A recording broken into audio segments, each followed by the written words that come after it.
명색이 집권당이 말이죠. 상대 후보의 그 부인을 또 그 지지하는 언론들 후비고 파가지고 말이죠. 그래서 뭐 어떡하라는 겁니까? 이혼하면 됩니까? 예, 뉴스포커스 이번 주제는요. 이혼이라도 하라는 건가? 이렇게 잡았습니다. 윤석열 국민의힘 대선 후보 이야기죠. 그 부인 김건희 씨 지금 민주당에 의해서 또 이재명 후보, 그 다음에 민주당, 그 다음에 민주당 지지자들에 의해서 연일 말이죠. 융단 폭격을 받고 있습니다. 세상에 말이죠.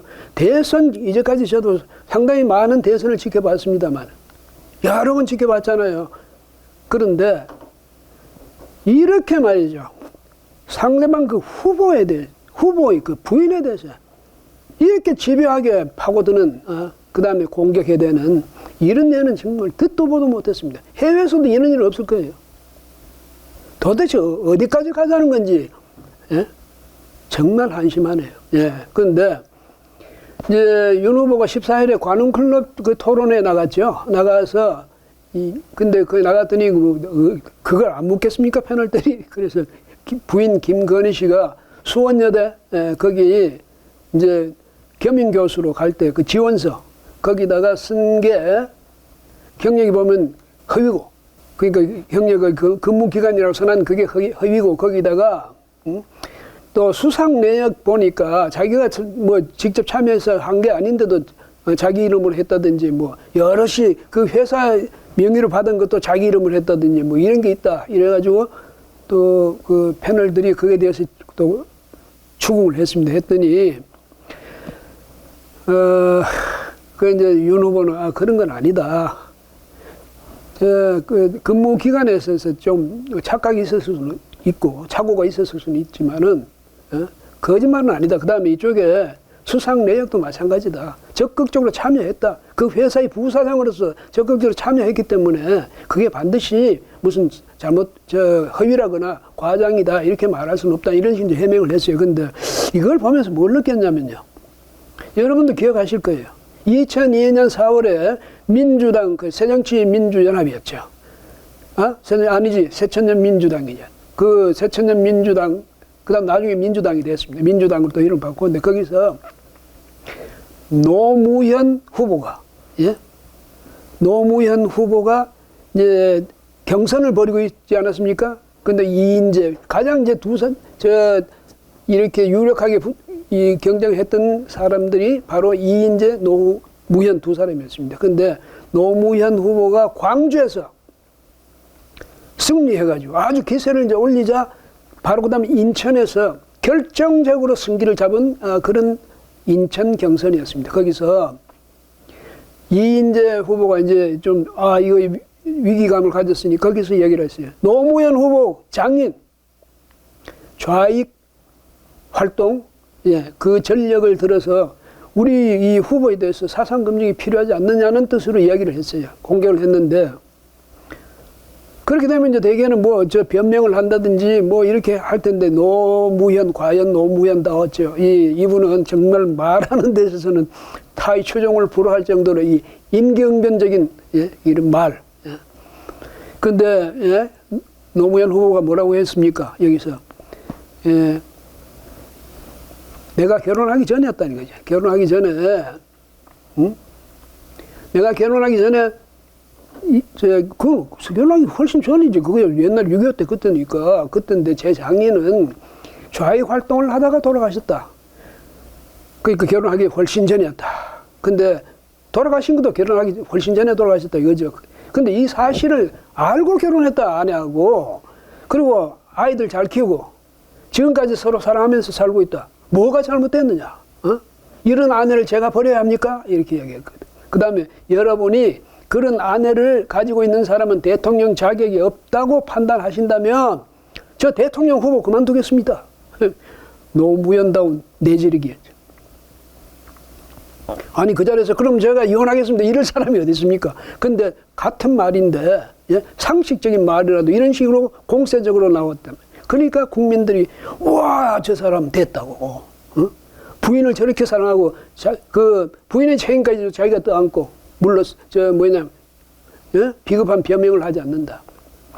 인기가 뭐 급상승했죠. 국민들이 다 박수를 보내. 그 바람에 확실하게 승기를 잡아서 나중에 대통령까지 되지 않았습니까?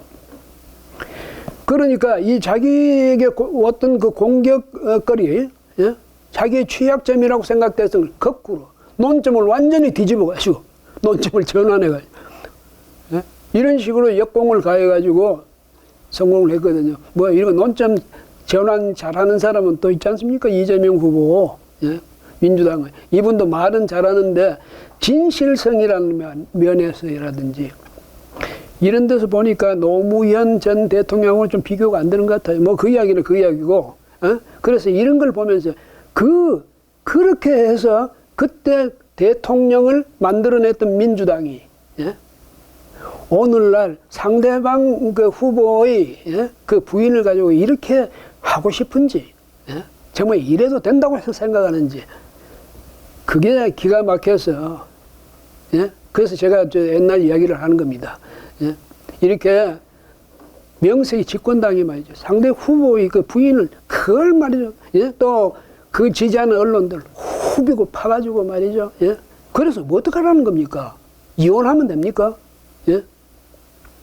결혼하기 전에 있었던 일인데, 예? 뭐 이혼하면 해결되는 것도 아니죠. 또 이혼한다 그러면 또 그거 가지고 난리가 나겠죠. 그 다음에 김건희 씨가 정말로 무슨 그런 자기들이 주장하는 그런 하자가 있는지 없는지 그건 아직 밝혀봐야 하는 것 아닙니까? 근데 완전히 기정사실을 해가지고 그런 식으로 몰아붙이고 이거 명색이 성숙된 민주국가의 집권당의 일원으로서 할 수 있는 말이 아니죠. 이재명 후보까지 거기에 같이 덩달아서 지금 나서고 있습니다. 예. 그래서 이런 것은요, 참 이 윤 후보는 결혼을 좀 늦게 했지 않습니까? 2012년에 했던데 그거는 2007년에 있었던 일이에요. 윤 후보도 뭐 그렇다고 그러면 제가 이혼을 해야 됩니까? 이렇게 따지면 그것도 좀 이상할 것 같고 제발 말이죠. 이런 거 좀 안 했으면 좋겠습니다. 근데 더 황당한 거는 추미애 전 법무장관 있지 않습니까? 이 사람은 요즘 말이에요. 대통령 되겠다고 말이지, 집권당 그 대선 후보 경선에 나가서 하더니 형편없는 성적으로 떨어지고 난 뒤에는, 그건, 그럼 좀 창피한 줄 알아야 되겠네요. 요즘도 계속 하루에 한 건 정도씩, 거의 매일이다시피 페이스북에 윤석열 후보라든지 뭐 이쪽에 대해서 공격하는 글을 올립니다. 예? 근데 뭐라고 했냐면, 15일에는 김건희 씨의 치명적인 결함은 공적인 감수성이 없다는 것이다. 이렇게 올렸거든요. 저는 처음에 그 글을 보고 이거 자기 성찰의 결과인 줄 알았어요. 추미애 전 법무장관이 그 권세를 막 휘두르고 할 때 저 사람 정말로 공적인 그런 감수성, 사적 의료도 마찬가지. 이 감수성이 있는지, 예? 그거 의심스러웠지 않습니까? 저 사람 정말로 어떤 뭐 정서적으로 말이지 안정이 된 사람 맞나? 이렇게 감성이 그래도 남들만큼의 감성을 갖고 있냐, 이런 의심을 받았던 사람이 오히려 남을 이렇게 공격합니다. 치명적인 결함이라네. 공적인 감수성이 없다는 것. 참 이렇게 하면서 공격을 하면 이거는 정말 상대방이다 인격 모독입니다. 자신을 우선 성찰해야죠. 내가 어떤 사람인지. 예. 그 윤 후보도 이제 이날 토론에서 뭐 그렇게 이야기하면서 자신의 부인에 대해서 그렇게 이야기하면서 책임질 일 있으면 책임질 거라고 이야기를 했습니다. 근데 이제 이 그 부인 문제도 있었고 또 하나가 뭐냐면 제가 볼 때 그 귀 기울여서 들을 만한 게 이 청와대 개혁한다는 겁니다. 청와대 개혁. 대통령들마다 나서가지고 제왕적 대통령제 이제는 그것을 벗어나겠다. 탈피해가지고 정말 민주적인 대통령제를 확립하겠다. 그런 이야기를 많이 했지 않습니까? 문재인 대통령 마찬가지죠. 제왕적 대통령제에 대해서 가장 비난했던 민주당, 그 중에서도 문재인 대통령. 이 사람들 지금 어떻게 봤습니까? 취임 이후에. 청와대 중심에 똘똘 뭉쳐가 내각은 완전히 거의 배제하다시피 하고 청와대 중심으로 이른바 친정체제를 구축해가지고 그야말로 대통령 중심이 대통령밖에 없는 정치를 했습니다. 청와대 정치를 한 거죠. 그래놓고 민주정치, 그 말도 안 되는 소리예요. 그러니까 다시 이런 이야기가 나오는 거예요. 근데 이거는 반드시 해야 됩니다. 내각이 왜 있습니까? 대통령의 중요한 각 부문별 참모가, 가장 중요한 참모가 바로 장관들이에요. 내각의 그 국무위원들. 청와대 비서들이잖아요. 비서들이 장관 위에서 말이지, 이 국정을 자기들 표현대로 농단하고 있는 거 아니에요. 자기들 좋아하는 표현대로 하자면. 이래서는 안 되는 거거든요. 그러니까 문재인 정부가 저렇게, 어떻게 국민적인 원망을 받고 있다는 거예요. 실패했으니까. 안 되니까. 왜? 자기들 비서 끌어안고 정치를 했으니까 될 리가 있습니까? 그래서 이런 점에서 윤 후보가 청와대 개혁하겠다. 그 다음에 대통령과 장관의 소통을 보좌하는 그런 역할만 청와대 참모들에게 주겠다. 그래야지. 비서는 비서 역할만 해야지. 또 내각 중심으로 정치, 국정 운영을 내각 중심으로 바꿔나가겠다. 맞는 말이에요. 다만 이제 이게 정말로 공약이 실천되는지 그건 앞으로 두고 봐야 될 일인데 생각은 분명히 맞다. 이 점은 확실하죠. 그래서 제발 이 공약이 지켜지기를 바란다. 이런 주문을 하고 싶습니다. 예.